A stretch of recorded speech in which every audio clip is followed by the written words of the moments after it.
So I think we get rolling.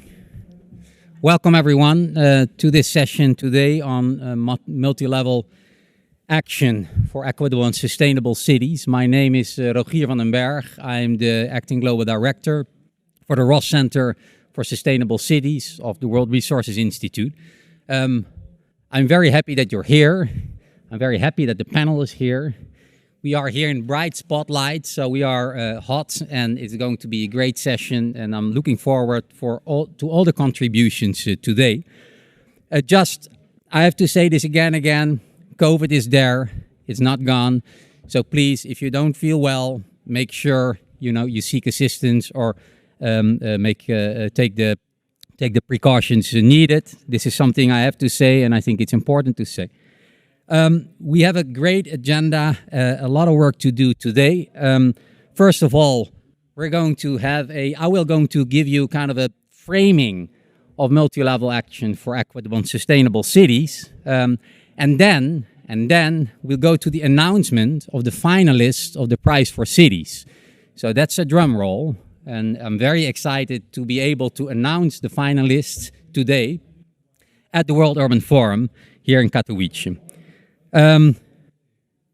So there's a lot of opportunities, and I'm very excited, but we have to acknowledge that we are not far from a country in war, this country with refugees fleeing that war. So we are very much aware of the context in which this World Urban Forum is taking place.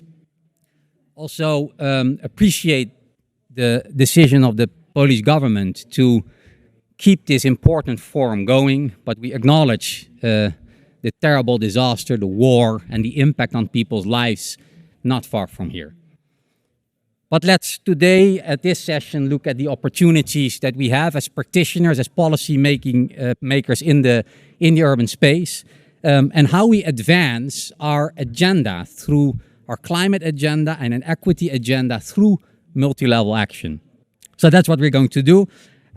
I'm going to start with a brief framing. So count on around 10 minutes, a high-level framing of the topic in order to prepare the panel, in order to prepare you. And as I said, the announcement of the prize for cities will be a great intermediate kind of event happening today. Can I have the slides on, please? First of all, I want to thank the partners with whom we are organizing this, Slum Dwellers International, C40, and Equitable. Great partners in the city space, great partners in this event today. So thanks for being a good partner with us. Let me move to the presentation. So first I want to say something about the central role of cities. Cities are, as we all know, vital to solving the triple challenge of COVID-19 recovery, equitable urban development, and climate change. And we've learned through the research that we've been doing that you cannot do one without the other. These are interlinked and interdependent achievements and goals that we need to strive for. Oh, sorry, let me go one back. Second of all, cities are key actors in delivering on the new urban agenda, the SDGs, and the global climate goals. Something on that central role of cities. Cities can't do it alone. A lot of key policy decisions are being made at the national level, if it comes down to transportation, if it comes down to buildings, if it comes down to climate policy. So cities need national and regional leadership and support to realize their full potential. And they can contribute to this kind of national ambition of national authorities. Today, we discuss about multi-level action and about equitable, sustainable development of cities based on two bedrock reports that we've developed over the last years. So a lot of efforts and a lot of partnership working with our partners on these topics went into these two kind of bedrock reports towards a more equal city, 7 transformations for more equitable and sustainable cities, and seizing the urban opportunity, how national governments can recover from COVID-19 and secure shared prosperity and tackle the climate crisis through cities. So These are the reports that can give us not only the framing, but the evidence and the case studies to illustrate what is possible and what can be achieved. The promise of equitable and sustainable cities. The basis of the report, the World Resources Report towards more equitable cities, lies in the hypothesis that the access to urban services is key for urban development. And if you look now at cities, globally 1 in 3 urban residents and 2 out of 3 in low-income countries are underserved by core urban services, having no access to core urban services for good quality, like good quality housing, transport, water, sanitation, and energy. And this burdens the most vulnerable with citywide impacts. Closing the urban services divide, and that's what our research shows, is not only the moral right thing to do, it's the smart thing to do, because that's the only way for cities to achieve and unleash transformative change that's good both for people and the climate. The potential of low carbon cities. So net zero urban transformation can seriously cut emissions from buildings, transport, material used, and waste by almost 90% using current technologies. So this is the opportunity for national authorities. And by doing that, they can generate energy and material savings worth almost 24 trillion by 2050. And on top of that, investing in this opportunity, investing in this transformation, will deliver on jobs, which is one of the key things that mayors have to deliver on. So they will deliver on jobs, 87 million jobs projected in 2030. So enhanced multi-level collaboration can catalyze these investments, drawing on existing and feasible technologies and policies. So in our other Bedrock report, from the Coalition for Urban Transition, Seizing the Urban Opportunity, we have in-depth country research on what's the biggest bang for the buck, what are the key sectors to invest in, and what is the potential for zero-carbon cities in 6 economies globally.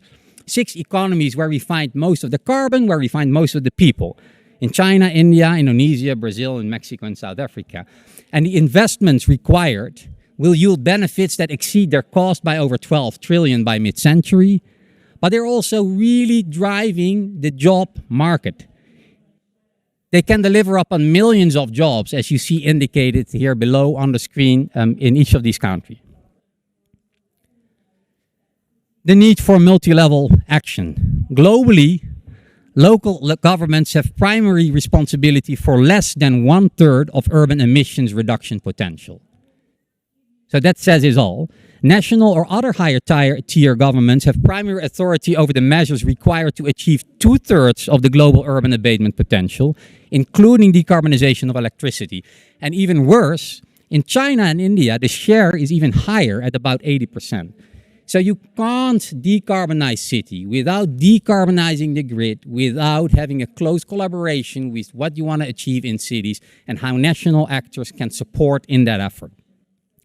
So half of the possible urban emission reduction lies in small and mid-sized cities, the cities fewer than 750,000 people, which often lack the financial and technical resources and particularly needs the national government support. So the planning and delivery of core urban services like energy, like transport, land management, water and sanitation depends on metropolitan and regional agencies, less often on single cities alone. So achieving multi-level action. So how do you do that? So first of all, aligning national and local policies around a shared vision in order to reduce costs, prevent inefficiencies, one doing the one thing, the other doing the other thing. It's not adding up. So how can you prevent inefficiencies and help cities to achieve strategic objectives? So be much more strategic. What are your priorities? Where can you achieve the biggest impact in terms of reducing inequalities, in terms of achieving the climate agenda? And the second, coalitions of diverse actors working across government scales can galvanize political action to promote inclusion and achieve lasting change beyond political cycles. And that last is extremely very important. I mean, everybody of us understands that politics is politics, but a lot of knowledge on how to foster these collaborations, how to maintain these partnerships independent of political cycles is key for the transformative change in cities, because you need a long haul in order to achieve what we are all discussing here at the World Urban Forum. So what are the key areas for multi-level action? And this is also the basis. You're going to hear much more from the panelists. We want to talk today, and we will have a moderated discussion later on. We will talk today on infrastructure delivery to ensure equitable access to urban services and opportunities through low carbon and climate resilient urban infrastructure. We will talk about finance, how we can have more and better targeted national finance for urban needs and for the most vulnerable populations in cities. And we will talk about governance, aligning policies across government levels and form coalitions of diverse actors working across scales. And I give you just a few examples what national governments can do and city governments can do. And we will hear much more of the panel. If we talk about infrastructure delivery, national governments can plan for a just transition, prioritizing measures that build resilience and expand opportunities for vulnerable communities, including informal workers and informal settlements. At the same time, simultaneously, city governments can adopt governance and procurement processes that include considerations of equity, climate impacts, and risks to vulnerable groups. On finance, national governments can help cities access international finance and support local governments to raise own source revenues. City governments can give local communities a voice in planning and public spending. Last example, on governments. National governments can craft national strategy for equitable climate resilient cities and include policy directed at each line ministry and structures to enable cooperation among ministries and sectors. City governments can form inclusive coalitions with diverse stakeholders to reinforce and to sustain change on the ground. Again, that sustaining change on the ground across political cycles by bringing these actors together in a firm partnership is key. So this is what we're going to talk about today, and this is what the panel will bring us a lot of kind of knowledge and insights from their experience and their view on multi-level action and equitable urban development today. So that's the framing. I hope it's clear. I'm a bit sweaty because the lights are hot and I'm excited about the topic. So we're here to discuss this today. I'm going now, so that was the framing. I think that was the last slide. Let me make sure that we are. Yeah, so to conclude, climate change, address inequality, build back stronger, more resilient economies, as I said, is not the moral right thing to do, it's the smart thing to do. And national governments, mayors, local communities, and global city networks all have a role to play. So, that's the conclusion of the framing. And I'm now getting even more excited because we are going to announce, before we go to the panel, we're going to announce, and I really miss a drum roll here. I miss, exactly, we can do that. We are going, sorry, thanks for the help. Let me give a little bit of a framing before we go there. So we're going to announce the winners of the prize for cities. The prize for cities is our kind of flagship acknowledgement of transformative change happening in cities. And why have we started the prize for cities? We have started the prize for cities in 2018. We launched the award for excellence in our field because even though good things happen in cities, they're often lost in a sea of bad news. So it's good to illuminate and to share what is actually possible. We talk at the World Urban Forum about what we can achieve, and all these great projects that we are showing and that we're illuminating through the Prize for City can show that it can be done. We also want to highlight what is needed. What are actually the teams, the people, the leadership behind these transformative projects, and what did they go through in order to achieve them? And last but not least, we want to do systemic learning. This is not an award because we like award shows. This is because we like to learn. And this makes it even more interesting to see how many submissions we received. And this makes it even better to understand how exceptional it is for the 5 finalists to be among the 5 finalists. So we have 260 submissions in 65 countries in 155 cities. So that's a lot. And I also want to kind of really applaud the team, 150 experts that helped us to come to the conclusion of this 5 finalists. We take an analytical and very data-driven and vetting approach, securing that what we show and who are the finalists are actually on that transformative path that we find so important. And I think there's a big difference between what's transformative and a pilot. You know, a pilot is great, but transformative is really shaping a new pathway, a new direction, a long-term opportunity for cities that includes, and I talked a lot about this kind of bringing stakeholders together that can survive political cycles. That's transformational change. So now I think I fill the air with a lot of kind of expectations for the finalists to be announced. So now we can do the drum roll, and while we're doing it, I hope you can start the video, because the video will illuminate the finalists for the Prize for Cities of this year. Can we have the audio? At World Resources Institute, we created the WRI Ross Center Prize for Cities to identify global leaders creating better cities, cities that are inclusive, resilient, and thriving. Today, I'm thrilled to announce the 5 finalists for the 2021-2022 prize cycle. Even in this difficult year, it is heartening to see such a wide participation from around the world. 260 submissions from 155 cities and 65 countries. Join me in congratulating these incredible finalists who powerfully demonstrate that many ways people can thrive together, inclusively, in this very turbulent time.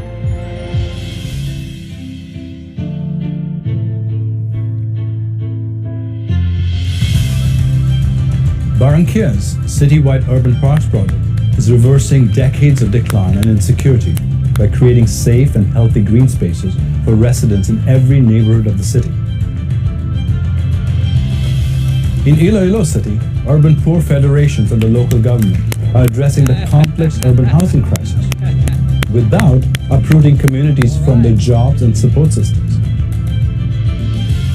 During India's COVID-19 lockdown, Odisha State pioneered a mass employment scheme in cities for migrants, informal workers, and urban poor, which has been replicated by other Indian states at a massive scale.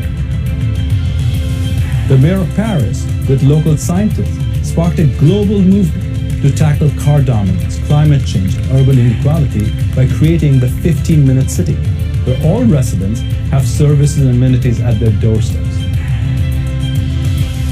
And Peshawar is putting vulnerable people at the center of its new public transit system, unlocking life-changing opportunities for women and children, thereby creating a safer and healthier city for everyone.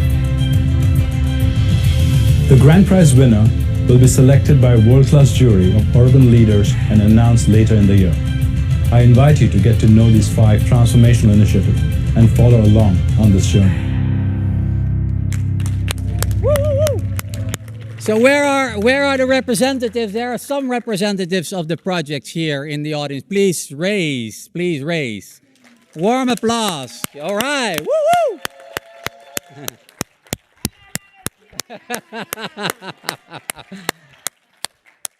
Thank you so much. Thank you so much for your perseverance on these projects. We will hear much more about them. Thank you so much also for being here and for your submission. So it's very much appreciated. Of course, I understand everybody wants to win a prize. This is why we have a prize. Nevertheless, our experience of the last 2 cycles is that the finalists, they are going to give the world a very broad array of opportunities, showing what's possible. And we really thank you for being part of this and making the urban community, to give the urban community the ideas and the prospects of a better urban future. So thanks for that. The winner will receive $250,000 US dollars, so that's not bad. That's very good, and we're looking forward to the award announcement, the award ceremony at the end of the year. The jury and that's nice too. We have a 10-member jury, but the executive director of UN Habitat, Maimouna Moed Sharif, who unfortunately could not be here, she's running around to 1,000 things, but she's part of the jury. So happy to. That makes it even more special here at the World Urban Forum 11 to announce. So. Thank you very much. This was the announcement of the prize for cities. We're looking forward, and that's maybe the last thing I want to say is that, and I think I highlighted already, the prize for city gives us an opportunity and gives cities an opportunity to learn, and we want to do that systemically.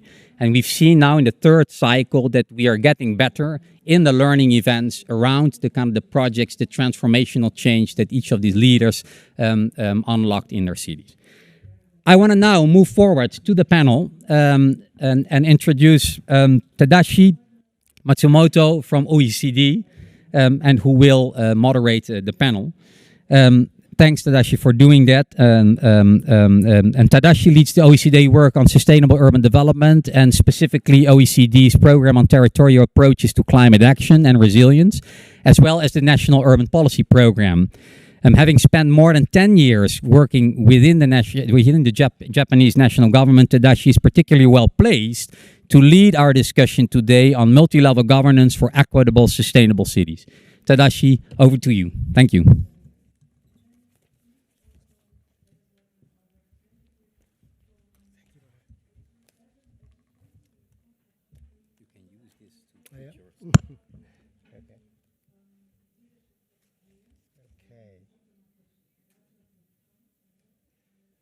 Okay, thank you, Jorge. Can you hear me well? Great. Welcome to the panel discussion now. Before that, I just like to acknowledge the great work of the World Resource Institute, as well as the Coalition for the Urban Transition, which OECD had an honor to participate and support some of the work, particularly this Seizing the Urban Opportunity report. This multi-level action is one of the my personal agenda as well, but also always one of the most important priorities that OECD is pursuing under our constituency called the OECD Working Party on Urban Policy. But also we are collaborating with many other key partner countries and in the institutions. Two programs, Jorge already mentioned the OECD National Urban Policy Program is to support national government entities to accelerate the government's efforts to build and implement national level urban policies. And then we are collaborating with the UN Habitat and Cities Alliance. We are also running a city network as well called OECD Champions Mayors for the Inclusive Growth Initiative, which is a coalition of the more than 60 mayors championing the inclusive and equitable growth at their cities, but they are also gathering force with our support to disseminate and drive this topic globally. So we are very happy to be here. I'm very happy to be here. Now, Jorge's presentation was really a comprehensive overview of how multi-level action can drive equitable and sustainable cities. I would say it's a little bit a theoretical part. Now, let's hear from all the panelists, distinguished panelists, how it's really being implemented on the ground, and have a great discussion with all of you. So without further ado, I would like to introduce the first speaker, Rose Morokwane, Vice President, Slum Dwellers International, and National Coordinator, South African Federation of the Urban and Rural Poor. So the floor is yours. Welcome. You have 5 minutes. Yeah, and I'm supposed to give a question to you, which is the following. Just a moment. So, informality. Informality is a topic we deliberately brought to the forefront of the World Resources Institute towards a more equal city report, along with the community engagement in co-creating solutions to the challenges cities and their inhabitants, especially the underserved face, including the excluded reimagining service provision to prioritize the vulnerable and enable change are three broad areas of needed transformation. Could you share some examples of your and the organization's SDI success and challenges in representing the voice of informal settlement in local and national policy processes? Long question. Sorry about it, but floor is yours now. Thank you.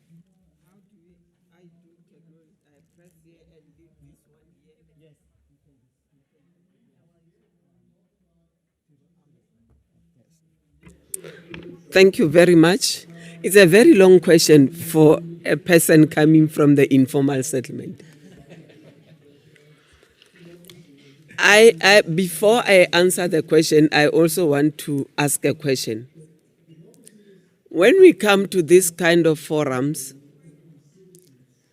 you will hear a lot of issues raised as challenges from local governments, from national governments, and then the solutions of those challenges are so minimal. And it makes me wonder, and it makes me be frustrated to say, when am I going to achieve what I want to achieve on the side of SDI?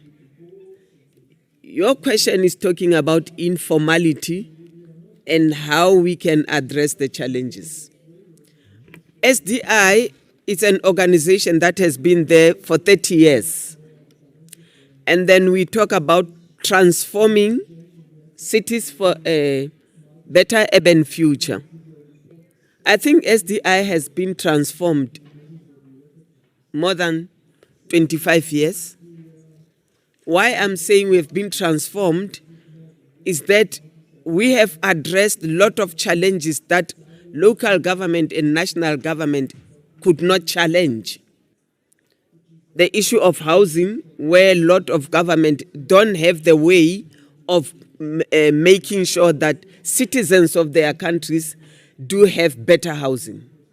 We tried to address that, and we successfully did that. That is why today Ilo has been nominated or been the finalist for the award. It's not because we are just sitting around the table talking to the city or national government, but it's because of what we are doing on the ground. Organizing communities, promoting culture of savings and putting women at the center of the entire process, identifying the agendas that we address like housing, land acquisition, and poverty eradication.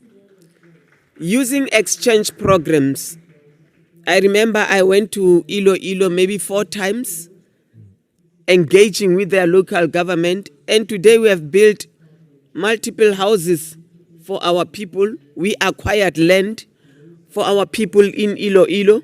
It's a very big milestone that we have celebrated, and then we have been recognized by the city of Ilo as an authentic and the fundamental stakeholder to work with.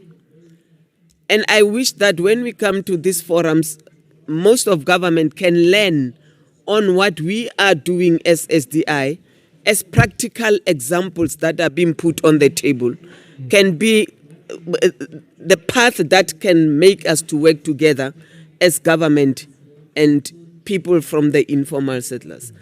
But I wanted to correct the word informality. Government is taking our process as informal processes. But we, as the people, are taking our processes as formal processes because they are formal to us.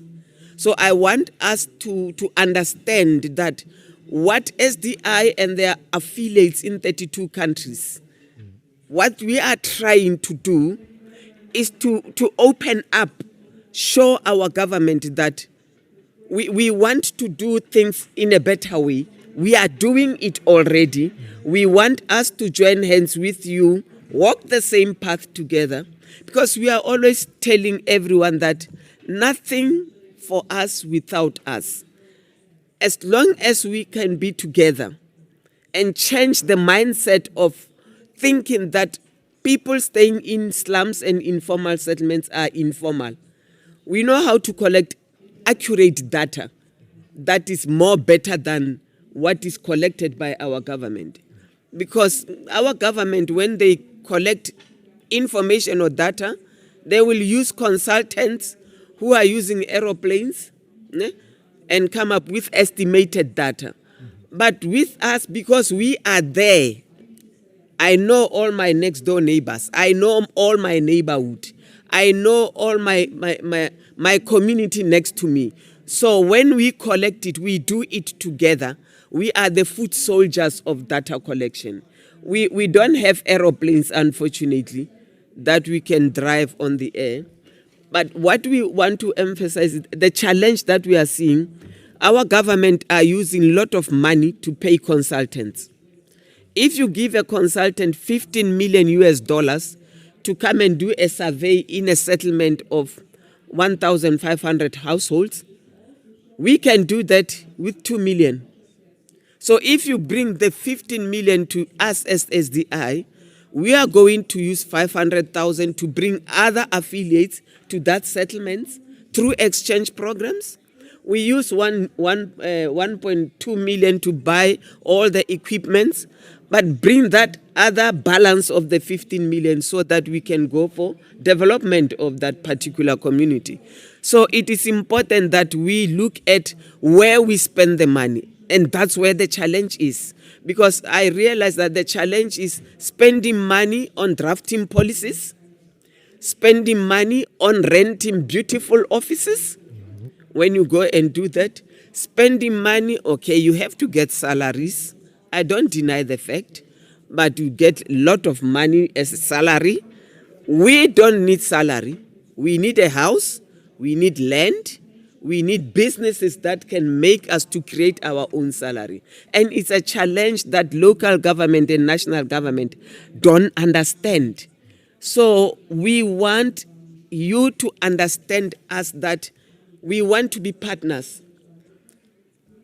There's a notion that most of government are taking us as beneficiaries. I don't want to benefit anything from you. I want to have something that supports my initiative. I'm not vulnerable. Even if I'm staying in a shack or in a slum, or I'm not vulnerable. It's just that the situation of my government's policy didn't cater for me to get a better future. So we want policies that are drafted together with the people. We want to promote strongly the partnership that we are continuously preaching, to say, let's partner to each other. We need the partnership that is attached to governance, the institutional governance, the resources that are driven. Yes, municipalities and local government can get their piece of a pie, but we also have to get a piece of a pie on the resources and finances. We need technical assistance. We are the unprofessional professionals at our own communities because we can do it on our own. We only need technical assistance from government because they want it in writing. We want it in doing. So if we do it together, we will achieve a lot. And then finally, I want us to have the next World Urban Forum that has come up with the tangible results, not smaller 2 projects, and then we come and expose. In my country, I have built a multi-center for this community. I have given a kindergarten for these children. I have achieved the SDGs. That's not achievement. We want the projects that are replicable. We want the projects that create a process of development, not a pilot that shows that, okay, I've done it for them.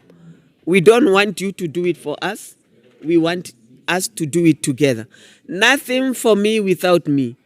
Nothing for SDI without SDI. No policy about me without me being engaged. I don't want to be consulted anymore. I want to be engaged. And we will have UN Habitat that is expecting to have a better urban future in 2030 if we do it together. And I'm now challenging everyone in this World Urban Forum. I've been listening to you from the first World Urban Forum. You are talking the same thing. Now I'm challenging you to change your language, to say we have talked a lot. How can we act on what we have been talking from World Urban Forum 1 up to World Urban Forum? I heard that we are going to, is it Egypt or for the coming World Urban Forum? I don't know. Yeah. We are going to, I will be there. I'm going to police you from now. When we go to Egypt, I want to see tangible result. I don't want to see, you should work with communities. You should work with communities. You should, national anthem. But when you go back home, communities are invisible in your eyes. Open your doors, lay the table, let's sit around it. I talk my formal, informal language. You talk your formal, technical language. We understand each other. Thank you very much.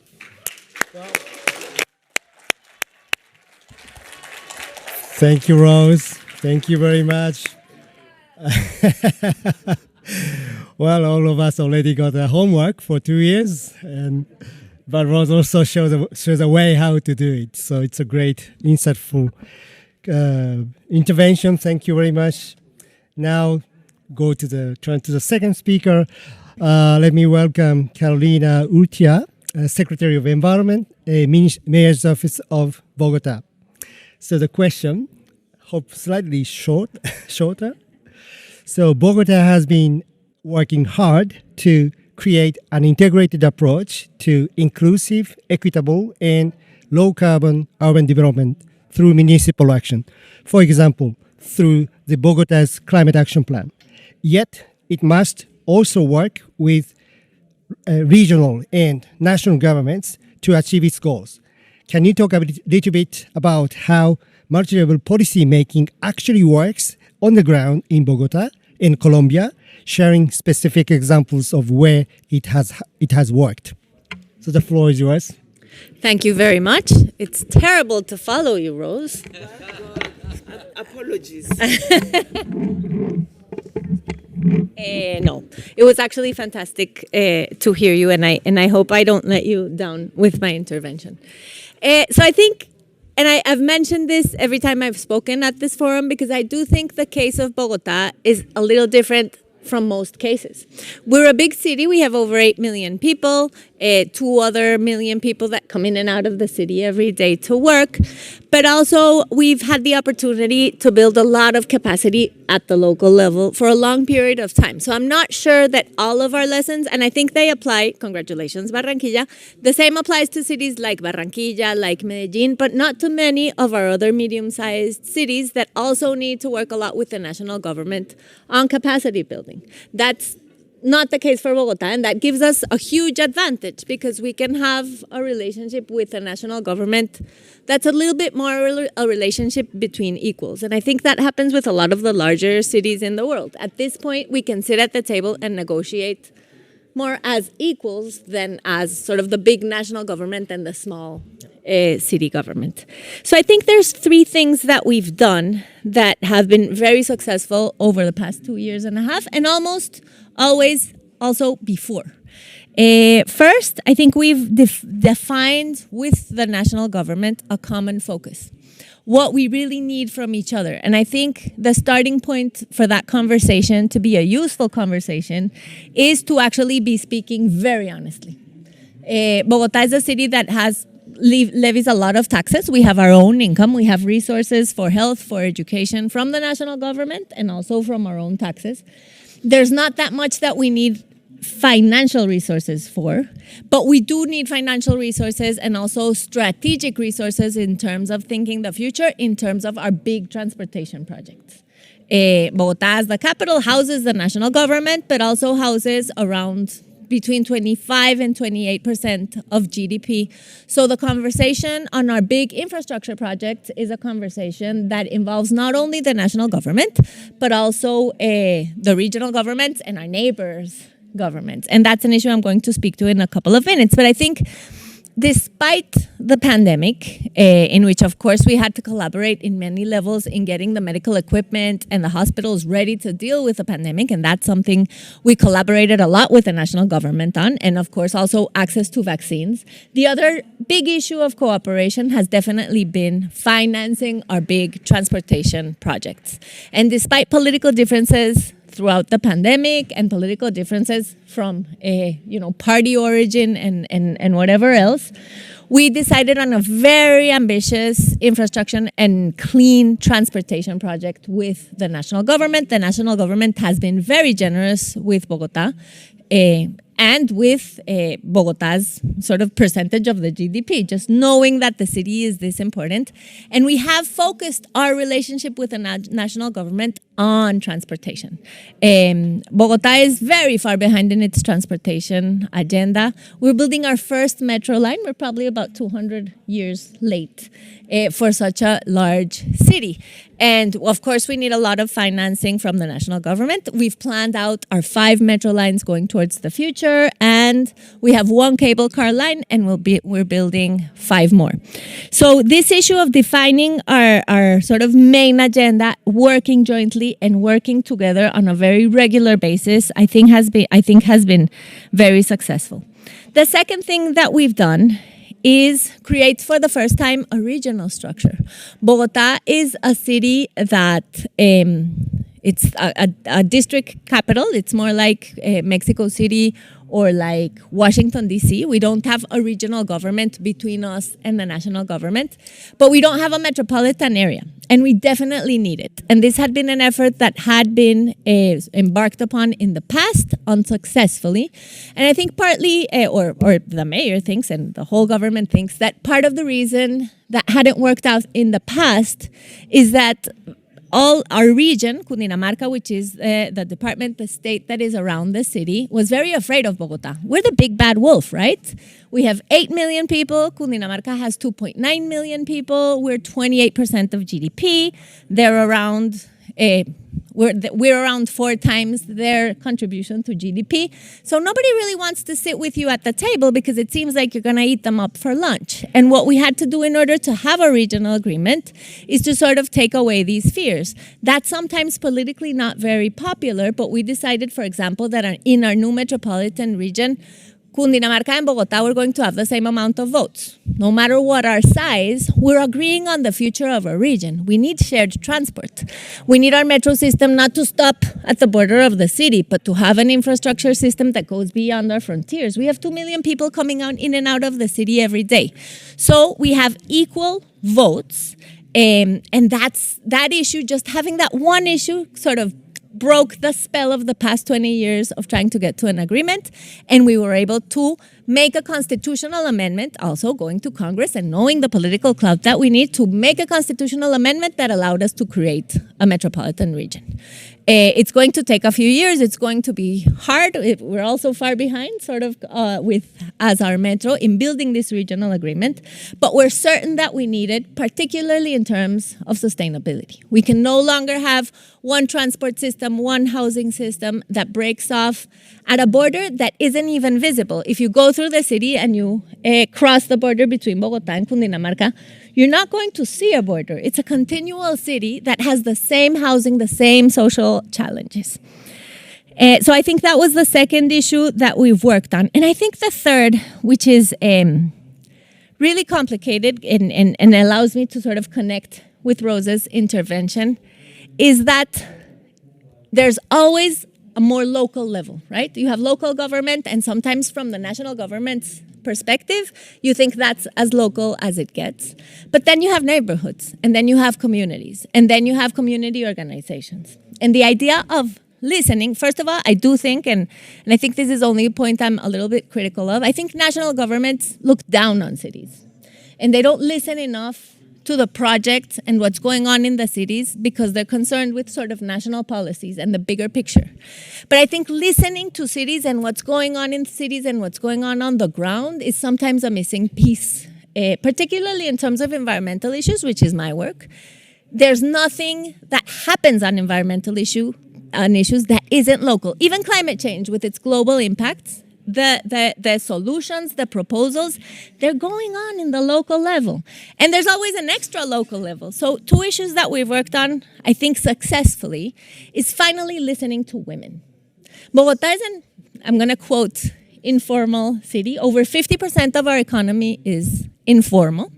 Over 50% of our housing has been informally developed, without permits, without institutional support from the government. So we've listened to that informality in 2 specific cases that are very important. 1, we're improving housing even if it's informal. We're investing public resources in improving housing even if it's, we have to make the settlements legal in terms of risk management, of course, but we're investing resources in homes that haven't been developed with any state support. And we're building extra levels when they're necessary, and we're no longer ignoring the fact that 50% of housing is there, that 50% of our population lives there, and we can't continue to offer new housing under very strict rules, subsidies. And so we have to offer both rent subsidies for people that live on rent and don't own their own houses, and also resources and subsidies for people to improve their informal homes. And the second, which is particularly important for us, Mayor Lopez has been there this week talking about this issue, is listening to women and women's organizations and realizing that in economies as informal as the Colombian economy, women have been providing social security for the rest of society over the past 200 or 300 years. When people don't have access to social security, don't have access to pension funds, don't have access to health systems, it's the women who are taking care of the children, who are taking care of the elderly, and who are taking care of the sick, with no payment at all. So this is why we put forward the idea of the care system, a system in which we focus particularly on women, but in general on all caretakers and those members of society who have been providing social security for centuries for free and provide services for them to have access to the economy, to get free time, to have the people they take care of taken care of at least a few hours a day, even if it's for them only to rest, or to study, or to go back to school, or to have an entrepreneurship, whatever they need to sort of get integrated back into the economy. So I think these forms of listening are very important. And a third part in terms of going as local as you possibly can is what we're doing in terms of risk management. As I've mentioned in other events, sometimes it's hard from this sort of technocratic perspective to realize what information can easily be turned into data for better decision making. And one thing we've done in Bogota after years and years of collecting information on risk management is build a risk risk index neighborhood by neighborhood in our city. So now we have public info also for the informal neighborhoods and communities, not only for the formal neighborhoods and communities, to know neighborhood by neighborhood, not block by block, but almost, what is the climate risk specifically for you? Because you, the communities, are going to be making most of the decisions on adaptation. It's not going to be the local government. It's not going to be the national government. We have to put some funds forward. We have to put some resources forward. But the adaptation work that has to be done in each house, in each community center, are decisions that have to be taken by their owners, whether it's the local governments or whether it's the communities. It's them who have to make these choices, and our responsibility as a central city government is to put that information forward so that we're all aware of what our risks are and we can make better choices. So I think those three levels sort of summarize what we're doing. And I'd add a fourth, very briefly, which is what we've done with our climate action plan and the country's NDC. Our national determined contribution is very solid and robust. It was built by the national government with a very detailed stakeholder analysis throughout the whole process. Bogota was building its climate action plan in parallel. They weren't built together. We only have around 9% of the country's greenhouse gas emissions because land use, AFOLU, is really our main contributor. The loss of forest is our main contributor to greenhouse gas emissions. So urban issues kind of go in parallel to the focus of the government. But I think our big success is that we've just let each other do our own work. The national government has to focus on forest loss.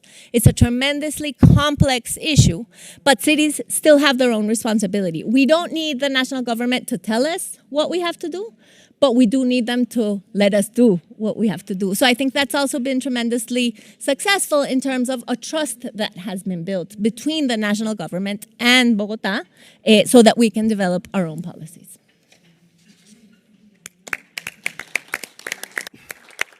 Thank you. Thank you, Carolina. These three things, it's quite powerful. Common focus, regional, trust in regional structure, and particularly I like the one, go extra local, which is because in my work at the OECD, my directorate, by the way, is the only directorate working with local government directly. So we are saying always, go local, but we have to propose to my director saying, go extra local, go more local.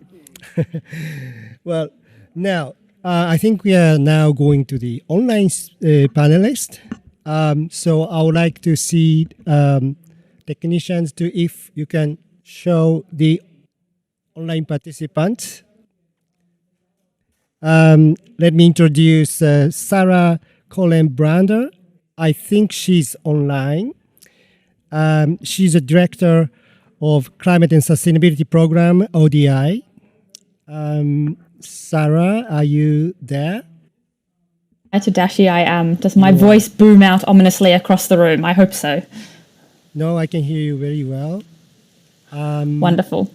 Just a moment. We are not seeing you yet, but I think you will be coming soon, showing up. While waiting, I can introduce a question for you. Sarah, you led the Coalition for Urban Transitions Research and have done recent work at ODI on how global climate governance and financing frameworks can help meet climate justice goals in cities. You did a fascinating review of a decade of urban climate resilience programs. What are some key opportunities you see for multi-level action based on your experience? This is a question for you. I'm still waiting for you. Thanks, Tadashi. I'm just going to announce to the room with my apologies that I have requested to put my camera on and I apparently don't have permission. So general shout out to the tech team and happy to answer your question in the meantime, if that works. Sure. Yes. Unless you would like to jump to Martha, and then I can have a fiddle at this end and sort that out. Yes, I think you can go ahead. Yes, go ahead. So thank you very much, Sarah. The floor is yours. While we are looking at a technical solution. Thank you very much, Tadashi, and congratulations, everyone. You've managed to avoid looking at me, and you can close your eyes and have a little nap while I speak. Firstly, a big thanks to WRI and partners for organising this event. It's a fantastic and worthwhile discussion. I was especially relieved to have... sorry, I'm just going to ask the moderator to stop telling me what to do because I can't concentrate on two things at once. I was particularly delighted to see in Rogier's opening his presentation with some of the most interesting findings from the work both in the World Resources report and the Coalition for Urban Transition's Urban Opportunity series. Unfortunately, I'd actually planned in my own presentation to use a lot of those statistics that Rogier has already hopefully blown your minds with. And so I'm going to have to go off script, and I can feel the WRI team trembling in the background as I say that. The main thing I want to say is since that analysis was put together, the world has changed remarkably. We published those reports in 2019, in the early days of 2020, and of course, it was for many people a very different world. We've had health crisis, economic crisis, a food and energy crisis. Many of those are still playing out or even getting worse as we speak. And as the previous panelists have alluded to, many of those are beyond any city's control. They are really, they are beyond any nation's control, as we've seen with the disappointing outcomes of the G7 summit. And we're all subject to the failures of global governance and financing frameworks, which you've asked me to speak to. And yet, despite that, some of the worst impacts are born in cities, and both Rose and Carolina have alluded to that. Whether it was the early stages of disease transmission, we all remember Wuhan, Milan, New York City as those first hotspots. The lockdown and isolation that was perhaps most felt among urban residents. The catastrophic job losses, those images of informal settlers having to flee Delhi and Mumbai as the lockdown kicked in will stay with us. And now the food and energy price crises are most hitting urban residents in low and middle income countries where you don't have subsistence alternatives. And so what I wanted to do was simultaneously make two key points. The first one is the points that Rogier articulated still hold true and that played out very strongly in the other panelists' conversations about upgrading informal settlements and delivering systems as city governments. Compact, connected and clean cities are better places to live and they are more resilient in the face of crisis. But global frameworks, both policy, governance and finance, need to take this into account and apply an urban lens as they make decisions, and we very rarely hear that playing out. So I just want to pick up on a couple of the big international moments recently and show how those global decisions are playing out in an urban level and yet have not been made with urban considerations. So a couple of the highlights of COP26 last year. National governments come together and in the Glasgow Climate Pact, they've pledged to end inefficient fossil fuel subsidies, a huge breakthrough for anyone championing climate action. And of course, those are the right incentives. We don't want to prop up inefficient, polluting energy consumption, where with all of the consequences born in terms of congestion and air pollution in our cities. But the process to reform is key. The last thing you want to do is leave behind those urban residents without access to modern energy or affordable transport, particularly as energy prices elsewhere are spiralling. The huge Just Energy Transitions Partnership announced for South Africa and with more planned for India, Indonesia and Vietnam. That transformation of electricity systems in middle-income countries is going to mostly play out for power, transport and industry in cities, and cities have been catalytic in driving those conversations. Cape Town in South Africa challenging the national utility, Jakarta's struggles with its transport system. And yet in none of these deals did we hear an urban focus, even though cities are tremendously organised and powerful forces within the UNFCCC. And so I guess I wanted to pick up on your own point now, Tadashi, and that point about the local talking to the global and the risk of city people like ourselves speaking too much to each other. I think there's a really critical need at this moment of multiple interlocking crises to get the international financing configurations right, both public and private. The first piece of this is that although many of us are feeling the crunch at the moment, the crunch is the worst in low and middle income countries, and developed countries, so-called developed countries, are not stepping up on the international climate finance and development assistance necessary to mitigate that. ODI has just published a report showing that the shortfall is over 300 billion in terms of what developed countries have committed to provide relative to what they actually provided. That's not equal. Overwhelmingly, that shortfall falls at the feet of the United States. And so we can be quite targeted in our advocacy about where improvements in the global architecture need to come from to enable action. The other big piece coming out of the G7 was this promise of climate clubs and carbon pricing and fossil fuel subsidy reform. And again, those conversations have to be tied to not leaving behind the low income and marginalised residents of urban centres who are depending on industry for jobs. But I think the last point I wanted to make, and I'm being brief because I realise that in the absence of a camera and with time constraints, this is probably less gripping. I wanted to underscore how the global injustices we see today with the pandemic and the consequences of the scramble for gas and the other consequences of recent crises, that the worst impacts of that continue to fall on people who have borne those impacts historically. The cities that are most resilient today to climate impacts and the cities that are highest emitting are for the most part those that have become rich off the back of extraction from cities that are poor today and countries that are poor today. New York is rich off the back of oh great, a photo. Thank you very much to the moderator. New York, Glasgow and Bristol are rich off the back of historically brutal industries. West African cities like Freetown, Abidjan and Kinshasa are poor because that wealth was extracted from them over centuries. And so our global governance and financing frameworks, it is not enough that they respond just to current injustices. The call that I would make today is the need for much greater ambition, not just 1.5 and 2 degrees, but engaging and addressing with these historical injustices that have left people so vulnerable, and forgive my choice of words, Rose, but so vulnerable to climate hazards going forward. Bringing an urban lens, a climate lens, and a historical lens to those global processes. IMF, G7 and G20, World Trade Organization, multilateral development banks will be really critical to harnessing the power of cities and meeting climate goals, which will be won or lost in urban centres. Thanks to Dashi. Thank you, Sarah. It was not me to put the photo of you. It was our technician, so thank you very much.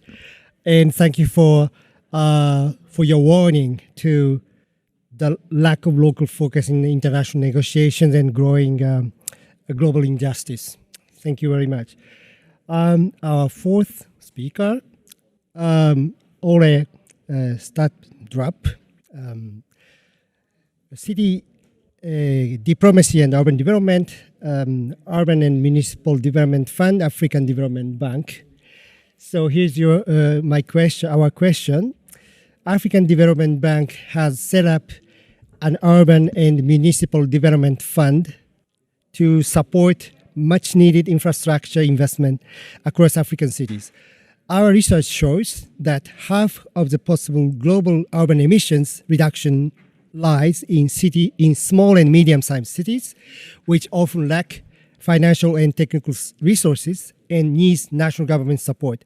How are you working with national governments and the private sector to direct this finance to smaller cities and the most vulnerable communities to meet goals of equity and sustainability? The floor is yours. Welcome. Thank you very much. Maybe we should start saying that Africa right now, their contribution to greenhouse gas emissions is only 3 to 4%, but still there's a lot to do, and not least when we're developing the cities. We want a green growth and a green low emission, low carbon development of the cities, so it's a good point. We have embedded that in all our policies and our way to work and project development. What we do, as you correctly said, the relatively new Urban and Municipal Development Fund is focused on intermediary cities. We can see there's a lot of evidence and data saying that that's where the development and the job creation is happening, not only for the city itself, but also the surrounding smaller cities and even the rural districts. So it's a very strong driver for that process. And we are in a dialogue with a lot of mayors, and there's for sure a lot of will to deliver on services, to deliver jobs, to deliver growth. But as you said, the financing fiscal capacity of the cities are very low, unfortunately. And we can see there's around 10 to 15% of national budgets are flowing to the cities, even though a lot of their services has been decentralized. They don't actually have the financial power to implement what they're supposed to do. And that creates a lot of conflicts and frustration among the citizens. They're losing the trust to the government, not governments, to the municipal administration because the willingness to pay revenue and taxes are decreasing. I know it's different, but I mean, I'm speaking from an African context. But I said that what we can do is, I think you mentioned in the beginning, everything is interlinked and we're all depending on each other to get a result, the data. All the institutions are depending on each other. National level with local level, need a clear long-term vision that is not changing because we're changing political position in the region or in the country. We need this kind of light towers to navigate towards. And then gradually develop the capacity, financial administrative capacity, establish internal revenue flows that can demonstrate that cities are able to taking up loans. But this will take some time, so maybe a first step could be to use the national development banks, and that's we're working with them as well. They can take up the loans and put together the national required financial measures and means for cities to implement what they want. Because the cities know, together with local authorities, with the local partners, civil society, they know what is best for their development. So we're very dependent on their coming up with what they need, but the national level should support that and not be afraid of that the money are going to the cities, because they also have a strong interest to increase the tax revenue, to increase the growth and jobs. They also need to deliver on that. So everything are depending on each other. We go in from this early process involving all partners, identifying where we need to do investments. We mature the projects, and we bring them forward to lenders, not necessarily only the bank, but also other European Investment Bank and other that are interested. So I think, and in that whole process, all voices are important. And I would say from an early experience that the informal solutions and informal economy should be a part of the solution even when it gets more formal, because that's crucial. And if you forget that part, it can really hinder projects to be a success. So all voices are very important and need to be a part of the solution. I think that's it. Thank you. Great. Very nice. I see. Okay. Thank you very much. And the stressing the interdependency of different actors, particularly cities, national governments, investors, and of course financial institutions. Now I was instructed to go straightly to the Q&A. So we are welcoming your questions. So if you have questions, please raise your hand, identify yourself. I think, yes, volunteer staff is helping you bringing microphone too. So I think we are also looking at online questions, and if we have time, we can also address those questions. So who have questions from the floor? Yes, please go ahead. I have two hands now. Are we going to collect questions for several questions? Yeah, let's see who else wants more questions. I see 2, 3, 4, 5. Okay, then we can go 2 or 3 questions together. Is that okay for you? Okay, thank you. Please go ahead. The first question. It's a question. I think. Can I identify yourself? Sorry. Yes. Sorry. I'm Monica Kuffer from ITC University of Twente. And I'm a data person, but I'm working a lot also with colleagues of Rosa, like Nisera, also the team of Justice Empowerment in Lagos. And what I heard is from them a lot is, and you're brilliant in data collection, and we are working and collaborating a lot. So we now with Nisera, and it was actually Nisera's idea to take the next step, to not only collect data, because you're collecting data, but I think what gives you even more power is the capacity of analyzing data. Because let's say in the moment, all the data are analyzed outside communities. And I think to my very maybe non-informed opinion, I think this will be the next step to develop together with communities the capacity of analyzing the data in the communities to really also show in whatever mode what is happening on communities, and not give the data to an outside body who is then visualizing the data on behalf of you. Thank you very much. I would like to see if you agree, and what are the ways towards reaching this. Are you addressing this question to specific panelists or whoever who can answer? Okay, thank you. Also others to share. Thank you. So question is understood. Second question, please.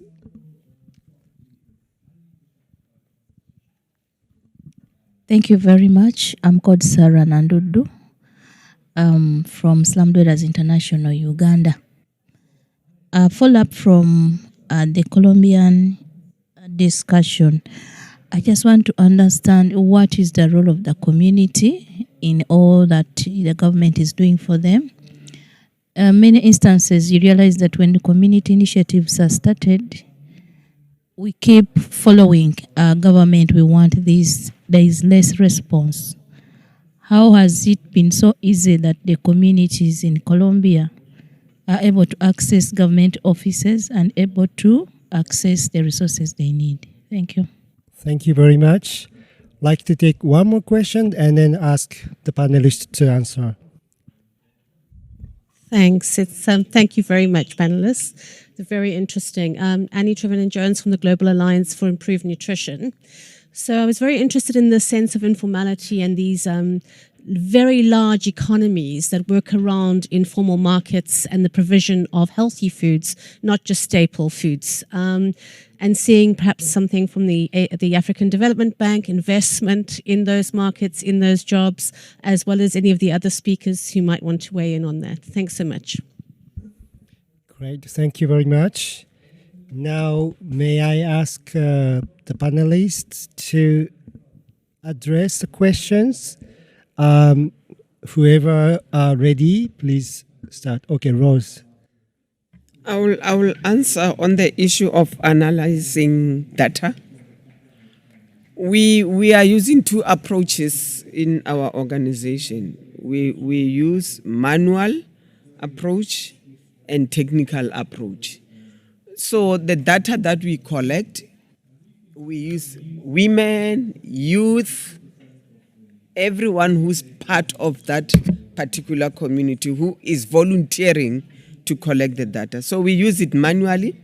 And then the good part of the technical part is empowering the youth to help, because we as the mamas, we are BBTs, born before technology. So we want to see everything written in a hard copy. But the youth will be there to do it in a technical way. Yes, because we are SDI, we are also participating on an international platforms. Hence, we said we should also show the picture of our international processes. But even if it is analyzed technically in our offices, maybe the secretariat, it comes back to us to verify and also go back to the communities to verify so that we all agree. The only thing that is needed is all these big money holders, the donors, the funders, the government, give us more money to collect more data. We don't have enough money because it needs money. Ne? Even if we go there, foot soldiers, but those people who are doing that also need to be taken care of. All the equipments that we are using, technically, we would like to see people who are ready to support us to upscale, because that you can't collect data today and after 20 years you want to use the same data. We always have to verify the data that we are having. We are doing it in piecemeal, but it shows that what we are doing needs to attract the outside resources to make it work better and to upscale. So can we take a resolution in this house and send it to Maimuna to share with the Secretary General of the United Nations to say the member states that are there, when they do the allocation of giving money to you and Habitat, they should also give a cake to us so that we can help all of you to collect better data for you. So, two approaches, manual and professional. Thank you very much. Sarah, if you want, please shout. Now it goes to Carolina. No, I wanted to really quickly just mention something that has been working well on data collection and data analysis, which is we have lots of apps that work to monitor nature, particularly birds, and a lot of our communities in Bogota are collecting data on biodiversity apps, especially talking about born before technology, because it's so easy to put down data and then analyze it on these apps. I can't go into it very deeply, but just seeing it not only as data collection, but as community-based science is a good way of accessing it and building additional capacity, not just sort of like thinking you're collecting data, but you're actually building knowledge, has worked really well with some communities in Bogota. So I'm going to go briefly, not so much into the other questions, but into SDI Uganda's question. I don't want to give the idea that it's been easy or that communities are accessing everything they need from the local government. I mentioned these two specific cases because I do think women's movements across the world, not only in Latin America, but across the world, have been talking about the need to recognize care as a paid part of the economy, to recognize the effort that women put into replacing institutions where institutions don't have the capacity to fulfill all their responsibilities. It's the women putting in the work. So I think that's one case, perhaps not of listening, but to listening to the women's movement across the years, not only in consultations or in specific meetings, but just to something that we've been raising our hand about over decades. And Bogota decided to institutionalize it in a very serious manner. And I think, and the same happens to risk management. I think communities have been saying, and lots of the communities that can't be formalized, I can't speak to the case of other cities, but in Colombia, many of the neighborhoods or the communities that have been informally developed and that haven't been legalized throughout the years, it's mostly due to risk, natural disaster related risks.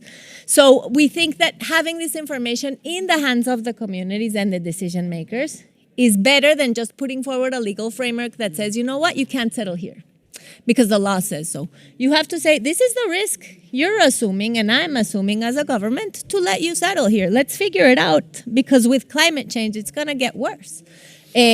But the other piece of formalizing these settlements or resettling these communities is profoundly complex. And I think very few countries, if any, have managed to solve it. I think in Colombia, we have very strict laws regarding how near you can settle to a stream or a river. And they have been constantly broken, these laws, throughout the years. This is where most our informal settlements are. We've been asking the national government to look into having a different law when it's in urban environments than when it's in rural environments, because we have the same law for the whole of the country, 30 meters on each side from whatever body of water. And of course, that doesn't work when you have settlements that have been there over the past 60 or 70 years. So that's an issue that we haven't been able to solve. We put forward the information, but I don't want to give the idea that we're always listening to communities and do a perfect job. I think it's these two cases where we've been successful, but of course, we have a lot to do towards the future. Okay, thank you, Olaf. Ole. Yes, try to do it short. If I understand you right, I think you just basically ask if we invest in food chains and productions, or what was you? Oh, okay, yeah. But I mean, yeah. our urban approach is in general is that urban areas is a space we need to find good integrated holistic solutions. So, for example, when we do transport projects, it can easily include developing of markets, and if we do a climate resilience project, we can include some sponge mechanisms that can create urban growth of vegetables, etc. And of course, in that again, as I said before, that the solutions has to be if there exist markets, more or less formal or informal, we have to include that in the holistic approach to the solution we implement in an area. So I would say yes, we're very open for that kind of. And in general, the intrinsic values of a city, the potential of a city, we need to be more solid, develop based on that and the learnings they have. So that can be a local market that is just starting from somewhere informal and gradually mature to something a formal, more viable place, could you say? Thank you. Sarah, do you have a say? Or we can go to the next questions. Thank you, Tadashi. I just wanted to comment very briefly to bring together Annie and Sarah's questions about large economies working around informalities and the role of communities. I think in most cities, as a number of the speakers and questioners have alluded to, there's this fundamental tension between the city and national governments recognizing that urban centres are engines of economic growth and job creation on the one hand, and really celebrating that potential, but on the other hand, not liking the fact that job creation potential often attracts a lot of poor people. And so there's this tension between the two things that are fundamentally interrelated and how you then build your economic policies. And I think it's a really exciting and important example from Thailand, and Rose and Sarah Nandudu will both be familiar with this because it's their sister organisation, Asian Coalition for Housing Rights, which has been the engine of this, where there's a very integrated approach to providing land services and infrastructure with and for marginalised communities throughout the heart of the city. And the result is that the spectrum from informal to formal is much less stark than you see in many other places, because people are genuinely integrated in space with both their markets, but also their presence in the lived heart of the city. And so I would really have a look at the work that's been achieved by Coady in Thailand as a good example of how communities can work to deliver a kind of integrated, to work with economic plans and formal structures to make that transition. Thanks, Tadashi. Thank you, Sarah. Unfortunately, I was informed only 1 minute left, so I'm not going to the next questions. I'm very, very sorry, but I have to wrap up. And what a panel and what a rich discussion about this multi-level action and I learned a lot, and I hope everybody learned a lot how to foster this multi-level action for equitable and sustainable cities. Again, please join me to give a big applause to the panelists. Thank you very much. And thank you for audience for good questions. Back to Rohe. Thank you very much. Thank you. Before you go, thank you, Tadashi. Thank you so much for taking this humble role of being a moderator of this fantastic session. Thank you very much. Thank you, Rose. Thank you, Carolina. Thank you, Ole. Thank you, Sarah, for an excellent discussion and in-depth discussion. I only have I have a lot of notes actually, so but I will spare you kind of a full summary of. But I think just we kind of dug quite deep in what that extra local means.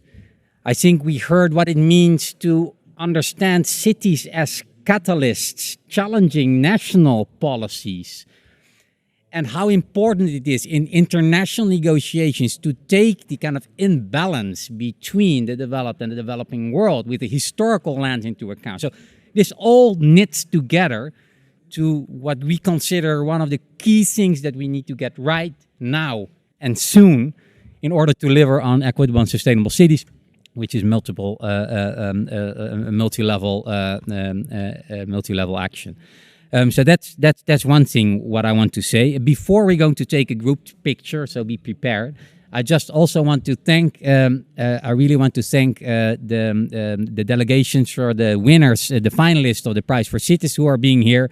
And I'm going to kind of announce once more the finalists of the Prize for Cities, Barranquilla, Colombia, who is over there, Paris, Odisha in India, Peshawar in Pakistan, and Iloilo city in the Philippines, and we have a representation.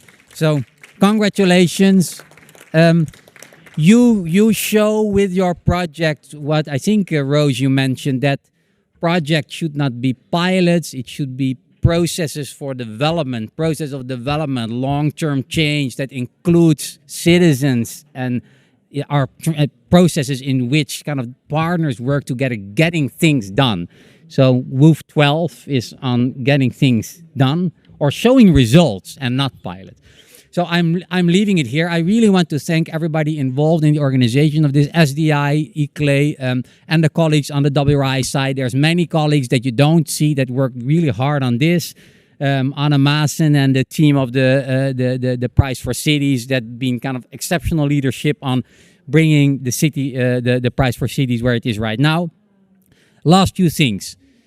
We have done a lot of research on and case studies that you can find back in the World Resources Report, 7 Transformations for Equitable and Sustainable Cities.